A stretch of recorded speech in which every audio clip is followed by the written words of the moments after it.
Hola a todos, hoy les enseño a hacer una base para cheesecake. Comenzamos triturando unas galletas de vainilla, puede ser cualquier tipo de galleta. Pueden triturarlas a mano o en un procesador. Agregamos 3 cucharadas de azúcar y 3 cucharadas de mantequilla derretida. Con una espátula o en el procesador mezclamos todos los ingredientes. Las cantidades están en la cajita de descripción debajo. Forramos la base del molde con papel de aluminio.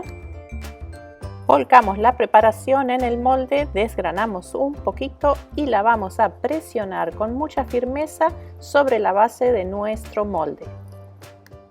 Luego de presionar todo, llevamos a enfriar o a congelar por 15 minutos y luego inmediatamente horneamos por otros 15 minutos. Nuestra base para cheesecake ya está lista.